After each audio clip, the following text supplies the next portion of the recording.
નમસ્કાર, ગ્રાઉન્ડ રિપોર્ટમાં આપનું સ્વાગત છે। હું છું આપની સાથે સંધ્યા। જૂનાગઢમાં ભગવા રાજનીતિમાં ભડકો થયો છે। અખાડામાંથી હકાલપટ્ટી સમાચાર બાદ હવે મહેશગીરીએ સનસનીખેજ આરોપો લગાવ્યા છે। કેટલાક વિડીયો પણ બહાર પાડ્યા છે, જેને લઈને ફરી ગાદી વિવાદમાં નવો વળાંક આવ્યો છે। Video number 1।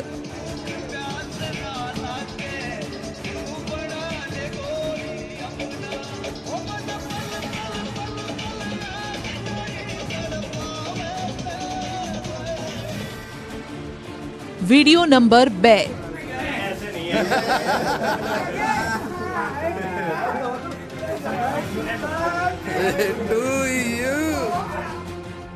અને હવે જુઓ વિડીયો નંબર 3।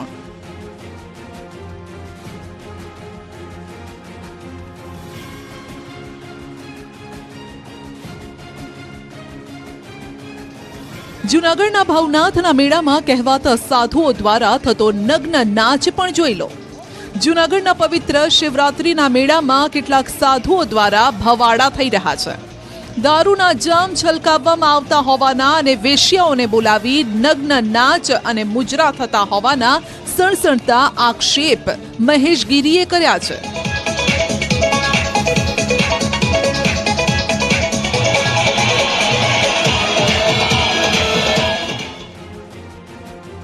જૂનાગઢના સાધુ મહેશગીરીની અખાડામાંથી હકાલપટ્ટી થયા બાદ ભગવા રાજનીતિમાં ભડકો થયો છે।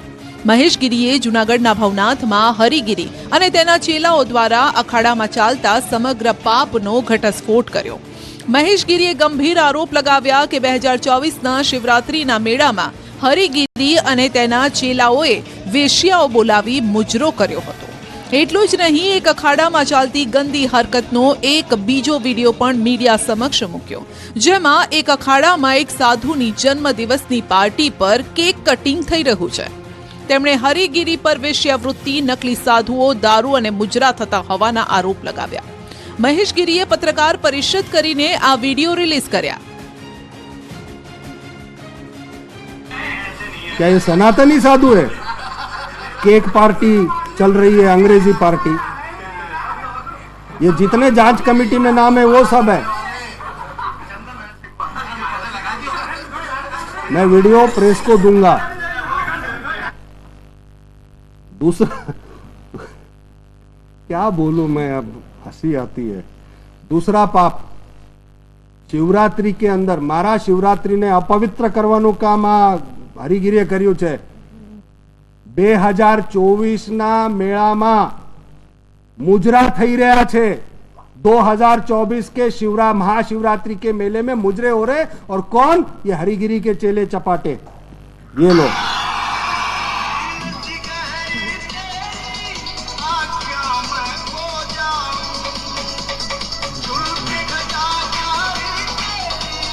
ये शिवरात्रि का मेला अपवित्र करने का काम कर रहे हो। शर्म आनी चाहिए तुमको। ये तो जूनागढ़ हमारा भोला है। મહેશગીરીએ જાહેરાત કરી છે કે જ્યાં સુધી હરિગીરી, ભવનાથ અને ગિરનારમાંથી નહીં જાય ત્યાં સુધી તેઓ શાંતિથી નહીં બેસે। મહેશગીરીએ હરિગીરી પર ગીરીઓ અને હરિયો કહીને પ્રહાર કર્યા। તમે વિચાર તો કરો શું થઈ રહ્યું છે ગિરનારમાં, અને જૂનાગઢ જો સૂતું રહેશે, ઓલો ગીરીઓ ને હરિયો ઠોકી બેહાડશે। હમણાં મને ખબર પડી, ઓલો ગીરીઓ કે આખું ઘર ટિકિટ માંગવા આવી ગયું। એટલે આ જાગો જૂનાગઢ વાળાઓ, જાગો, કાં તો પછી ભોગવો, બીજું તો કઈ નહીં કહી શકું। હું તો સનાતન અને ધર્મ માટે, ગિરનાર માટે લડવાનો છું, લડવાનો જ છું। તમે મજા તો જોવો કે ભ્રષ્ટાચારી, દુરાચારી, બલાત્કારી, અત્યાચારી એના વિરોધમાં આવાજ ઉપાડ્યો તો જૂનાગઢનો એક ભ્રષ્ટાચારી એને બચાવવા આવી ગયો। તો પોતાના પર મુકાયેલા આક્ષેપો અંગે મહેશગીરીએ કહ્યું છે કે મને કોઈ અખાડામાંથી કાઢ્યો નથી। સુખડ સાધુને તમામ અખાડા લાગુ પડે, સાથે જ गिरनारને अपवित्र नहीं थवा देवाना प्रण लीधा। तुम्हें पता था कि 40 दिन मेरे यहाँ पर यज्ञ है, 40 दिन मैं यहाँ से निकल नहीं सकता, बहिष्कार कर दिया। अरे तुम्हारे बाप का मेला है जो बहिष्कार करोगे? अगर मुझे फुर्सत मिले तो संगम पे स्नान करके भी आऊंगा, कोई रोक नहीं सकता। ये देश संविधान से चलता है। हरिगिरी तुम्हारी बपौती नहीं है कि तुम चला लो। बहिष्कार की बात, मैं तो सुखड़ साधु हूं, मैं कोई पद, मैं महामंडलेश्वर हूं, मेरे को पद से पद भ्रष्ट कर दिया। कौन से पद से भ्रष्ट किया भाई? बेवकूफ बनाने का धंधा कर रहे हो, गांडा में काढ़वाना धंधा करो છો, કયું પદ ભ્રષ્ટ? હું કઈ મહામંડલેશ્વર છું જો તમે મને પદ ભ્રષ્ટ કરો? ભોળા લોકોને ગેરમાર્ગે દોરો છો, प्रेस ने गैरमार्गे दौरो છો। अखाड़े से एक एक साधु अब खड़ा होगा, अखाड़े से एक एक साधु साध्वी खड़ी होंगी, जिनके शारीरिक शोषण हुए हैं, जिनकी जमीनें हड़प ली, जिनके पैसे हड़प लिए, तुम्हारे रेट कार्ड, महामंडलेश्वर बनने के 1 करोड़ 2 करोड़ रुपए, श्रीमंत बनने के 50-60 लाख रुपए, 1 करोड़ रुपए, ये सब तुम्हारा चल रहा है, जो रेट कार्ड चल रहा है। पैसा है, पैसा बोलो, जैसे नहीं हम बाजार में जाते, ये कितने का, वो कितने का, वो कितने का, ऐसे तो तुम बेच रहे हो सब पद। મહેશ ગીરીએ સાથે પોતાની હકાલપટ્ટીને લઈને જે સમાચાર આપ્યા તેને લઈને પણ પડકાર ફેંક્યો અને કોર્ટમાં જવાની ચીમકી ઉચ્ચારી। तुमने पत्र बाहर नहीं निकाला तो मैं कोर्ट में जाऊंगा, कोर्ट में जाऊंगा। फिर ये मीडिया वाले पूछेंगे कि आपने गलत खबर कहां से ली और क्या हुआ और क्या, फिर तो सब होगा देखना। और पत्र आने के बाद कोर्ट में जाऊंगा, और कोर्ट में जाने के बाद अभी तो केवल जूनागढ़ के तुम्हारे पाप बाहर लाए, पूरे भारत के पाप बाहर लाऊंगा। तुम्हें अभी मैं तो 1% बाहर आया हूं हरिगिरी, तुम्हें अभी पता नहीं है कि मेरी क्षमता है क्या क्या और मैं क्या क्या कर सकता हूं। જે વિડીયો બહાર આવ્યા છે ને જૂનાગઢમાં જે થઈ રહ્યું છે તેને લઈ જ્યોતિનાથ મહારાજે દુઃખદ બાબત ગણાવી। સામે મહેશ ગીરી આજે જે પ્રમાણે પોતાના વિડીયો રજૂ કર્યા છે દુઃખદ છે। એ વિડીયોની અંદર સત્યતા દેખાય છે ઘણી બધી, કારણ કે પીધેલી હાલતમાં જતા સંત છે, પોલીસ લઈ જતી હોય, એક સ્ત્રીને લઈ જવામાં આવે છે, એવું કહેવાય કે વેશ્યાવૃત્તિ કરતી સ્ત્રી છે। ત્યાર પછીની પ્રક્રિયા તમે જુઓ તો સંતો જે બર્થડે પાર્ટી મનાવે છે તે છે, અને ત્રીજો બનાવ બહુ જ દુઃખદ લાગે છે, મુજરો કરતા હોય ને સંતો બેઠા હોય। આ બધું ક્યાંય પણ સંતત્વ માટે યોગ્ય નથી। મહેશ ગીરીના વાર પર ગિરીશ કોટેચાએ પણ પલટવાર કર્યો। એ ઘડી ઘરિયોન ગિરિયોન બોલાવે, હું તો ગિરીશ કોટેચા છું, સાંભળ, તને તારી મહાપરિ જ્ઞાના જે સાધુ સંતો છે ને, આખા દેશના સાધુ સંતોએ તારું નામ હરિગીરીમાંથી ને ભાઈ મહેશગીરીમાંથી ને હવે તારું નામ મહેશ્યો કરી નાખ્યું છે, તારું નામ મહેશ્યો કરી નાખ્યું। એ તો એ લોકોએ કર્યું છે, એમાં અમે થોડા ઠરાવ કરવા ગયા હતા? તું એને પૂછ ને, વરિષ્ઠ સંત હરિગીરી બાપુની યારે તમે જોડાયેલા છે। અરે ભાઈ, અમે ભવનાથમાં આટલા શિવરાત્રીના મેળા કરતા હોઈએ, આટલા 27 વર્ષ તેને નગરપાલિકામાં ઉપપ્રમુખ રહ્યા, ડેપ્યુટી મેયર, ત્યારે મેળા વસ્તક જેટલા સંતો આવે ને પગે લાગવાનું મન થાય, એ તો એનું કૃત્ય કરીને વયા જાય છે, પણ તે જે પાપ લીલા કરી જ ને હવે તારો ભાંડો ફૂટી ગયો। આ કુંભના મેળા પછી તારે આસારામની ભેગું જ જવાનું। હાલ તો જૂનાગઢના અખાડામાં થતા અશ્લીલ ડાન્સના વિડીયોથી ધર્મના નામે ધતિંગ થતું હોવાનું લોકમુખે ચર્ચાઈ રહ્યું છે। સનાતની સાધુઓને મહેશ ગીરીએ પાડ્યા ઉખાડા, ત્યારબાદ સનાતની પર હવે સંગ્રામ શરૂ થઈ ગયો છે। જોવાનું રહેશે કે આ સંગ્રામ ક્યાં જઈને અટકે છે। દીકરીને અંગ્રેજીમાં જાતિનો દાખલો મળે તે માટે એક પિતાએ જીવન ટૂંકાવવું પડ્યું। સિસ્ટમ માટે આનાથી શરમજનક વાત કઈ હોઈ શકે? ત્યારે અમારા સંવાદદાતા ગૌતમ શ્રીમાળી તે ગામમાં પહોંચ્યા જ્યાં જાતિના દાખલા માટે લોકો આંદોલન કરી રહ્યા છે, જીવન ટૂંકાવી રહ્યા છે। તે જાણવા માટે કે કેમ સિસ્ટમ આ લોકોને ધક્કા ખવડાવી રહી છે, શું છે જમીની હકીકત।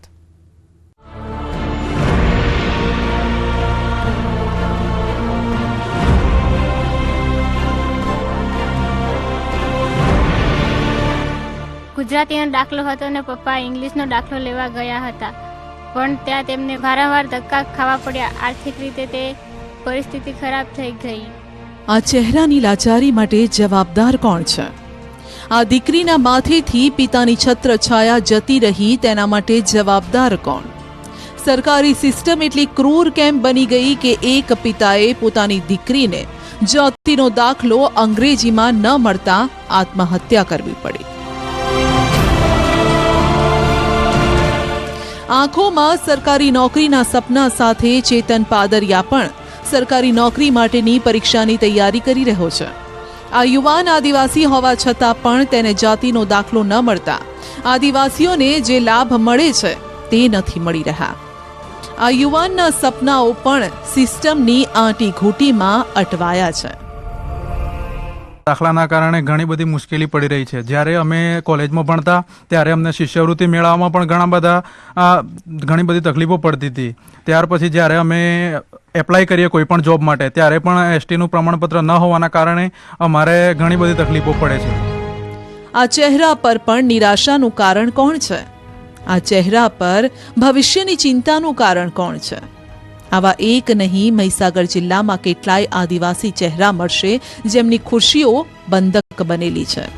સરકારી બાબુઓ આ લોકોને ધક્કા ખવડાવે છે અથવા તો એવા લાચાર કરી નાખે છે કે તેઓ કંટાળીને જીવન ટૂંકાવવા મજબૂર બની જાય છે. આ લોકોની બંધક બનેલી ખુશીઓને આઝાદ કરાવવા માટે, દાખલાના ડખાનું રિયાલિટી ચેક કરવા માટે મહીસાગરના આ ગામમાં પહોંચ્યું ન્યૂઝ 18 ગુજરાતી. અમારા સંવાદદાતા ગૌતમ શ્રીમાળી.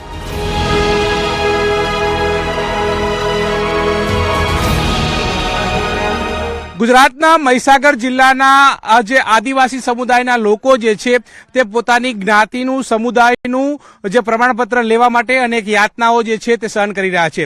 કોક મોતને વાલું કરી રહ્યું છે તો કોક ધરમ ધક્કા ખાઈ રહ્યું છે અને અનેક પરિસ્થિતિ વચ્ચે દાખલો નથી મળતો અને તેના કારણે લોકોને પારાવાર મુશ્કેલીનો સામનો કરવો પડી રહ્યો છે. ત્યારે કેવી યાતના ભોગવવી પડે છે અને દાખલો કયા કારણોસર નથી મળતો, જોઈએ આ ખાસ રિપોર્ટમાં. ગૌતમ શ્રીમાળી મહીસાગરના ખાનપુર તાલુકામાં આવેલા નવા ગામ ખાતે પહોંચ્યા. અહીં આદિવાસીઓની વસ્તી વધુ છે. દેશી નળિયાવાળા કાચા મકાનો આ લોકોનું ગરીબીનું સર્ટિફિકેટ છે. પણ આ ગરીબીમાંથી આ લોકો બહાર આવે, સરકારી યોજનાઓનો લાભ મળે, સરકારી નોકરીમાં લાભ મળે તે માટે તેમને જાતિના સર્ટિફિકેટની જરૂર છે. જ્યારે અમારા સંવાદદાતાએ આ દાખલાના ડખાનું રિયાલિટી ચેક કર્યું તો જુઓ શું સામે આવ્યું. 1959 પહેલાના પુરાવા તો અમારા દાદા તો અભણ હતા. અજ્ઞાનના કારણે આ કદાચ રહી ગયું છે, એટલે અત્યારે એટલા બધા પુરાવા અમારી જોડે ના હોઈ શકે.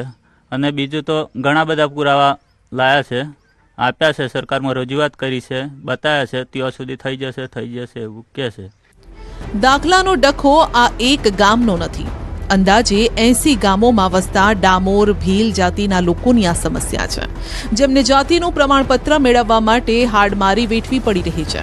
સરકારના કાને તેમની વાત પહોંચે તે માટે આ લોકો છેલ્લા 60 દિવસથી આંદોલન ચલાવી રહ્યા છે.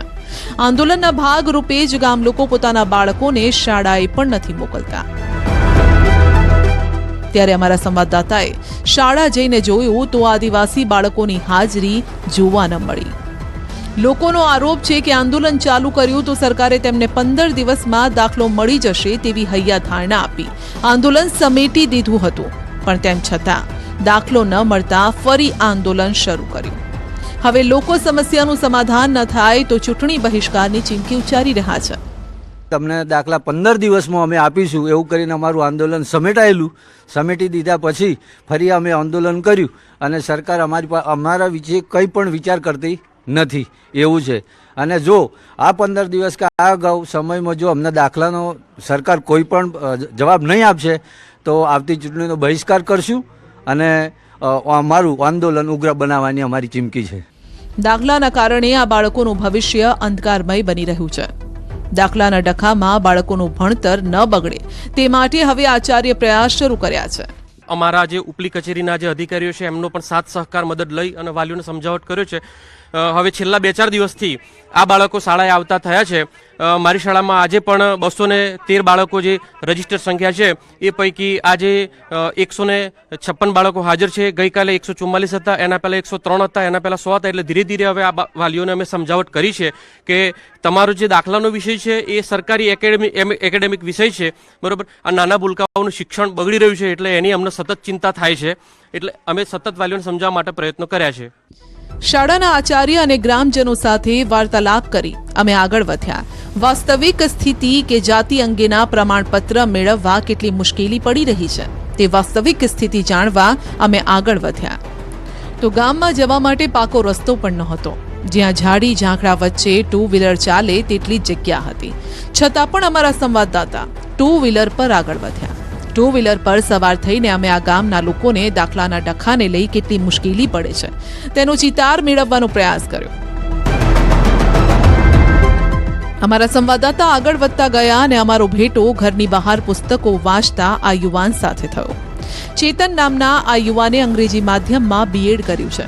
ઘરની બહાર ખાટલા પર બેસી હવે તે જીપીએસસીની તૈયારી કરી રહ્યો છે. પરીક્ષામાં સફળતા મેળવવા માટે સંઘર્ષ કરવો પડે છે અને એ સંઘર્ષ કેટલો લાંબો ચાલે છે તે કદાચ આ યુવાનને પૂછો. અમે તે જાણવાનો પ્રયાસ કર્યો કે પુરાવાના કારણે દાખલાનો ડખો છે કે પછી બીજું કંઈ કારણ. પુરાવામાં શું શું છે અને કોના કોના પુરાવા છે? પુરાવામાં અમારા બાપ દાદાના પુરાવા છે. અમારા દાદા ત્યાંથી અહીં આવીને વસ્યા તો એમની અમારી પાસે 73 ની એન્ટ્રી કે જે જમીન મહેસૂલની જે એન્ટ્રી હોય એ પણ અમારી પાસે એન્ટ્રી છે. અચ્છા, દાખલો મેળવવા જાય તો કયા કયા દસ્તાવેજ હોવા જોઈએ જે તમારી પાસે છે છતાં નથી મળતું? અમારી પાસે 73 ની એન્ટ્રી છે, અમારી પાસે સોગંદનામું છે, અમારી પાસે અમારું પેઢીનામું છે અને અમારા જે દાદા છે એમના દાખલા પણ છે અમારી પાસે. અને અમારા જે ભાઈઓ બાજુના કડાણા તાલુકામાં જે રહે છે એમના જે પુરાવા છે, એમના જે એસટીના પ્રમાણપત્રો છે એ પણ અમે પુરાવા રૂપે રજૂ કરીએ છીએ. ત્યાં છતાં સરકાર અમને દાખલા આપતી નથી. પરંતુ એવા પણ કિસ્સા સામે આવ્યા છે કે મહીસાગર જિલ્લાના કડાણા તાલુકાના રણકપુર ગામે જાતિનો દાખલો ન મળતા એક વ્યક્તિએ જીવન ટૂંકાવ્યું હોય.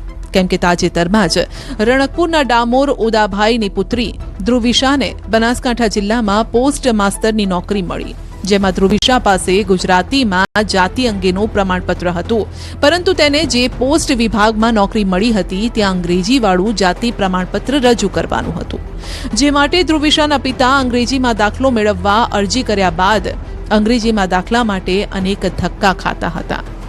મામલતદાર ઓફિસે ધક્કા ખાઈને થાકેલા હારી ગયેલા પિતાએ જીવન ટૂંકાવ્યું. અંગ્રેજીમાં દાખલો તો ન મળ્યો, પરંતુ આ સિસ્ટમે તેમને મોત આપ્યું. પરંતુ જે વ્યક્તિએ મોતને વાલું કર્યું છે તેના ખેતરના દ્રશ્યો તમે જોઈ રહ્યા છો કે ખેતરની અંદર લીલો પાક જે છે તે લહેરાઈ રહ્યો છે. ઘઉં અને મકાઈનું વાવેતર કર્યું છે. એની એક્ઝેક્ટ બાજુની અંદર આ પર્વતો જોઈ રહ્યા છો. આ પર્વતો ચીરી અને તેમને વારંવાર દાખલા માટે ધક્કા ખાવા પડતા હતા, પરંતુ તેમ છતાં પણ અનેક ધરમ ધક્કા ખાવાના કારણે દાખલા ન મળ્યા અને અંતે મોતને વાલું કર્યું છે. તમામ પરિવારજનો જે છે તે તમામ લોકો મુશ્કેલીમાં મુકાયા છે. તમામના મુખેથી એક જ વાત સાંભળવા મળી રહી છે કે તંત્રએ આ મુદ્દે વિચારવું જોઈએ. આ એક ગામની ઘટના નહીં, આ એક ઉદાભાઈના બલિદાનની ઘટના નથી, પરંતુ અનેક લોકો જે છે તે પારાવાર મુશ્કેલીનો સામનો જે છે તે કરી રહ્યા છે ને જેના કારણે લોકો પણ મુશ્કેલીમાં છે. જે દીકરીને નોકરી મળી છે તે દીકરીની વાત કરીએ તો ધ્રુવિશા જે છે તેને પોસ્ટની અંદર નોકરી મળી છે, પોસ્ટમેન તરીકેની નોકરી મળી છે. તેમાં તેની પાસે ગુજરાતીમાં દાખલો છે, પોતાના જાતિ અંગેનું પ્રમાણપત્ર ગુજરાતીમાં છે, પરંતુ આ જ પ્રમાણપત્ર તેમને ઇંગ્લિશમાં જોઈતું હતું અને તે કઢાવવા માટે ધરમ ધક્કા ખાવા પડ્યા. અંતે તેમના પિતાએ મોતને વાલું કર્યું છે. બેટા, કેટલા ધક્કા ખાધા હતા અને કેટલી મુશ્કેલીનો સામનો કરવાની નોબત આવી? વારંવાર ધક્કા ખવડાવ્યા હતા મામલતદારે. હું નોકરી પર હતી.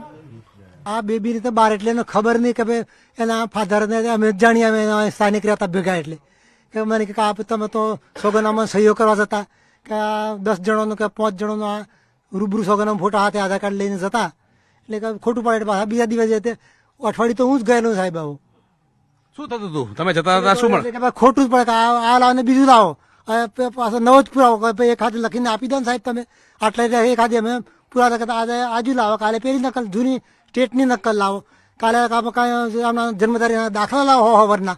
તે પૂરા ક્યાં હોઈ શકે? રજવાડી રાજમાં કયો પોલીસ પટેલના ઘેરમાં નોંધાતું હતું. પંચાયત એ વખતે હતી નથી, મોટી મોટી પંચાયત 10 ગામોની, અને પોલીસ પટેલ દરેક ગામમાં પોલીસ પટેલની સત્તા હતી એ વખતે. પોલીસના ઘરે ચોપડા હતા જન્મ, મને ખ્યાલ છે, હું ભણતો હતો એ વખતે. પોલીસના રજીસ્ટર હતું, રજીસ્ટરમાં જન્મ નોંધાતો અને મરણ પોલીસ પટેલને ઘરે જ નહોતો સાહેબ. એવું દાખલાના ડખાના કારણે સરકારી બાબુઓથી કંટાળીને એક પિતાએ મોતને વાલું કર્યું. ત્યારે હવે સરકારી બાબુઓનો લૂલો બચાવ પણ સાંભળી લો.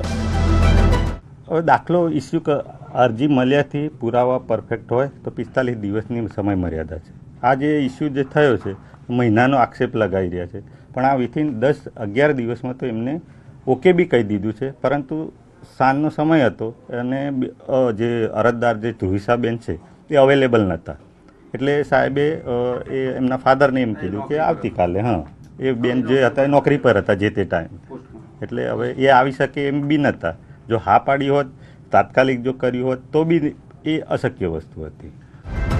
દાખલા માટે કયા કયા પુરાવા જરૂરી છે તે પણ આ નાયબ મામલતદાર સાહેબ કહી રહ્યા છે.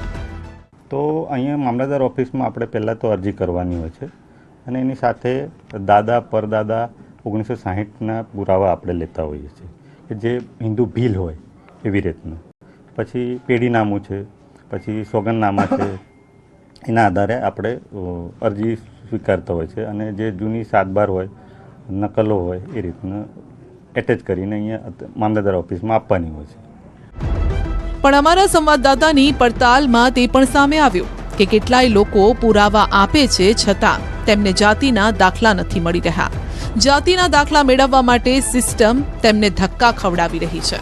ધક્કા ખાઈ ખાઈને કંટાળીને હવે જીવન ટૂંકાવવાનો કિસ્સો પણ સામે આવ્યો છે. માટે હવે સિસ્ટમ આ લોકોને ડખે ચઢાવ્યા વિના દાખલાનો આ ડખો દૂર કરે તે જરૂરી છે.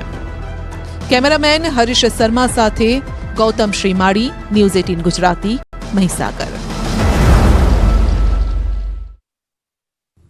ગ્રાઉન્ડ રિપોર્ટમાં અત્યારે બસ આટલું જ. વધુ સમાચાર અને અપડેટ માટે જોડાયેલા રહેશો ન્યૂઝ 18 ગુજરાતી સાથે. મને આપશો રજા. નમસ્કાર.